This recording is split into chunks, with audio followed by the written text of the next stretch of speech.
Halo murid-murid hebat SMP 19 Malang, masih semangat mengikuti pembelajaran daring? Harus selalu semangat ya. Perkenalkan, nama Ibu Ardina yang akan menemani kalian untuk belajar IPS selama 1 bulan ke depan. Nah, minggu yang lalu kalian sudah mempelajari mengenai apa? Ya, kalian sudah mempelajari mengenai kondisi alam di berbagai negara yang ada di berbagai dunia. Ada apa saja, masih ingat? Ya, ada negara Jepang, ada negara Australia, ada negara Inggris, Mesir, dan masih banyak lagi.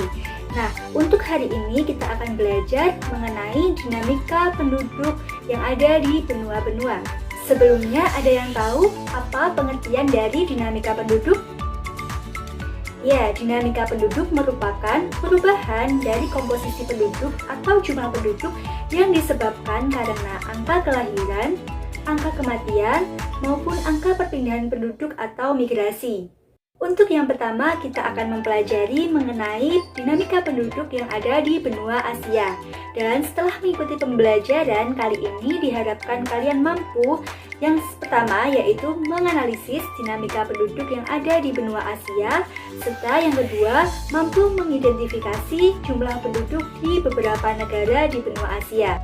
Supaya pemahaman kalian semakin luas mengenai dinamika penduduk yang ada di benua Asia, simak video ini sampai akhir ya.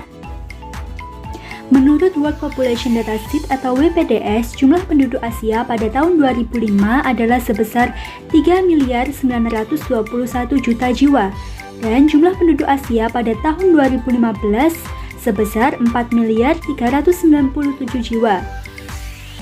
Ini berarti dalam kurun waktu 10 tahun, penduduk Asia bertambah sebesar 476 juta jiwa. Persebaran penduduk Asia tidak merata. Negara di Asia yang memiliki jumlah penduduk terbesar di dunia yaitu Cina, India, dan Indonesia. Wilayah dengan jumlah dan kepadatan penduduk tertinggi yaitu bagian Asia Timur, Asia Tenggara, dan Asia Selatan. Komposisi penduduk Asia berdasarkan usia, 25% usia kurang dari 15 tahun. 8% usia lebih dari 65 tahun, dan 67% usia berada di antara 15 sampai 65 tahun. Ini berarti sebagian besar penduduk Asia tergolong pada usia produktif. Laju pertumbuhan penduduk Asia mencapai 1,5% per tahunnya. Negara dengan pertumbuhan tinggi di atas 2,5% yaitu Yaman, Suriah, Arab Saudi, Laos, dan Yordania. Penduduk Asia memiliki kualitas yang dapat dilihat dengan menggunakan ukuran Human Development Index atau HDI. HDI merupakan gabungan dari indikator angka harapan hidup sejak lahir, pendidikan, dan pendapatan per kapita. Berdasarkan indikator HDI, kualitas penduduk Asia bervariasi.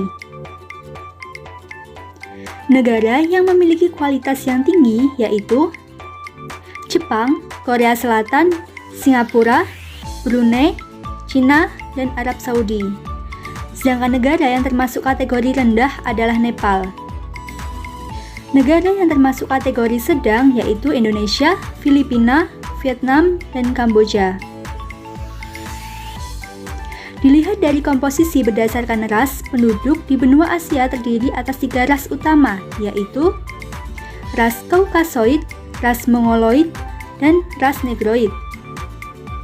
Ras Kaukasoid memiliki ciri-ciri yaitu hidung mancung, badan tinggi, rambut pirang, dan mata biru. Penduduk dengan ras Kaukasoid dapat ditemukan di bagian Asia Utara, Asia Tengah, Asia Selatan bagian tengah, Asia Barat bagian utara. Yang kedua yaitu ras Mongoloid. Ras Mongoloid memiliki ciri-ciri yaitu kulit kuning hingga sawo matang, rambut hitam lurus, mata sipit. Penduduk dengan ras Mongoloid dapat ditemukan di Asia Timur dan Asia Tenggara. Selanjutnya yaitu ras Negroid. Ciri-ciri dari ras Negroid adalah kulit hitam, rambut keriting, dan dapat ditemukan di Asia Barat bagian selatan, Asia Selatan bagian selatan. Asia merupakan tempat lahirnya agama-agama besar di dunia. seperti Hindu, Sikh, Konfusianisme, Taoisme, Shinto, Buddha, Islam, Kristen, dan Yahudi. Nah, menarik bukan pembelajaran hari ini? Apakah pengetahuan kalian semakin bertambah? Untuk semakin memantapkan pengetahuan kalian mengenai dinamika penduduk yang ada di Asia, maka unduhlah lembar kerja peserta didik yang sudah Ibu persiapkan di Google Classroom, kerjakan secara maksimal, dan serahkan lagi tugasnya di Google Classroom yang sudah disediakan.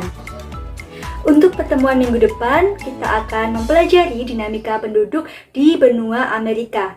Sampai jumpa pertemuan berikutnya. Terima kasih.